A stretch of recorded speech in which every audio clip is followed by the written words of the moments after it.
Welcome to my channel. Enjoy this video and subscribe my channel.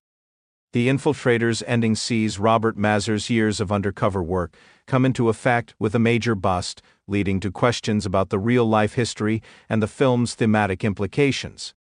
Bryan Cranston leads the Infiltrator cast, playing the dual lives of Robert Mazur and his undercover criminal counterpart, Bob Musella. As Musella, he helps drug lords of the cartel with laundering their money, hoping to gain favor and infiltrate their ranks, bringing him closer to higher-ups like Pablo Escobar. While Mazur's work doesn't directly reach Pablo Escobar, the staged wedding between him and Kathy Ertz, Diane Kruger, along with years of undercover work, leads to numerous arrests. Mazur spends the majority of the film building connections with the cartel, and his efforts manage to take down Bank of Credit and Commerce International, the seventh largest private bank in the world, which was vital to the drug lords' money laundering schemes. The Infiltrator's climax sees the wedding of Robert Mazur and Kathy Ertz's criminal personas, rallying their cartel colleagues in one location for a series of arrests from Operation Sea Chase. Bonnie Tischler, Amy Ryan, leads the charge in arresting several of the criminals with whom audiences have become acquainted throughout the film.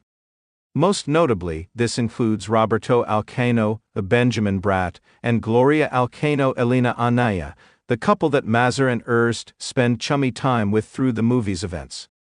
Also arrested are Amjad Awan, Said Tagmaoui, Akbar Bilgrami, Art Malik, and Gonzalo Mora Jr., Ruben Achendiano.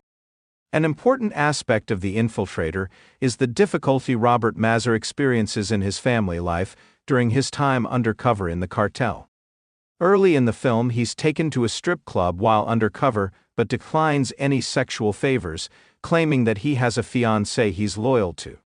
To make good on this lie, Kathy Ertz is instated to play the role of his fiancée, and she becomes an integral part of his operation, helping to sell him as an appealing business partner to cartel members like Roberto Alcano. While there's a scene in The Infiltrator where Robert and Kathy hold each other in a tender embrace, and it almost seems like they're about to kiss, it's implied that they remain professional. Kathy later visits Robert's wife and suggests to her that her husband has always been entirely faithful to her despite spending great lengths of time away on the mission. Robert and Kathy may consider the possibility for a brief moment, implying that they've delved deep into their double lives, but they managed to remain grounded in reality and not be consumed by their pretend relationship. Operation Sea Chase was responsible for the arrests of over 100 drug traffickers and money launderers, including several that worked directly involved with Pablo Escobar. While this was undoubtedly an astounding victory for law enforcement, especially given the takedown of BCCI, it wasn't the most impactful in dealing with Pablo Escobar. The film's events take place during the 1980s, while the infamous drug lord lived until 1993. On the matter, Robert Mazur told Tampa Bay Times the following: "As far as The Infiltrator's true story, it's hard to tell what moments are exactly accurate. The film is based on Robert Mazur's personal memoir of the same name, so it's subject to his biases and memory of the story.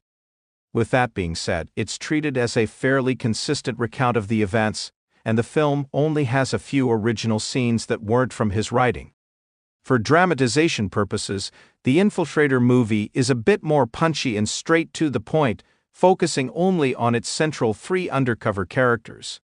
In real life, the operation involved 250-plus law enforcement officers. Some key moments from the film that were added to the script include the audition scene, where Robert Mazur goes through a voodoo ritual where a man is shot in the head. As far as the text states, Robert Mazur never shoved a waiter's head into a cake, and he also never received a bloody coffin as a threat in the mail. Both of those scenes are entirely fabricated. Importantly, the climactic wedding never happened in life, though it was planned. Rather than making the arrests at the morning ceremony like in the film, they happened the night before. Given that Robert Mazur was directly involved in the production of The Infiltrator, with the film's script being based on his memoir, he's had rather positive feedback for the project. Mazur took several interviews during press for the movie in 2016, where reporters inquired about the real-life events that transpired and how they were depicted in the film. Importantly, due to threats from the cartel over the years, Mazur keeps his likeness off the internet, so he stated that his involvement in the film wasn't for fame, but instead encouraged its production to raise discussion about the film's contents. An important statement he made to Men's Journal in 2017 was that he never doubted his loyalties to law enforcement. While the film shows him demonstrating a brief moment of guilt in the climax, the real Robert Mazur stated, "I never forgot who I was and why I was there." The film toys with the idea of the risks of living a double life, but Mazur claims he was always focused on his mission. Like many stories about going undercover in the criminal underworld, The Infiltrator is a tale of paranoia but also temptation. Robert Mazur is forced to spend years of his life in a high-risk situation where he could slip up and be killed at any moment. But he also spends this time growing accustomed to a particular way of life that appeals to the darkest temptations of humankind, which can be hard to break away from. In the end, the audience, like Mazur, might feel some momentary guilt for the betrayal involved in an undercover case.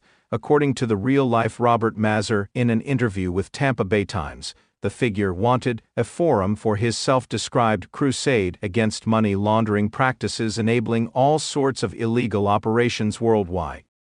The purpose of The Infiltrator was to tell a story that, while dramatized, is rooted in fact and examines the nuanced involvement of money laundering, raising awareness and sparking conversation surrounding the topic.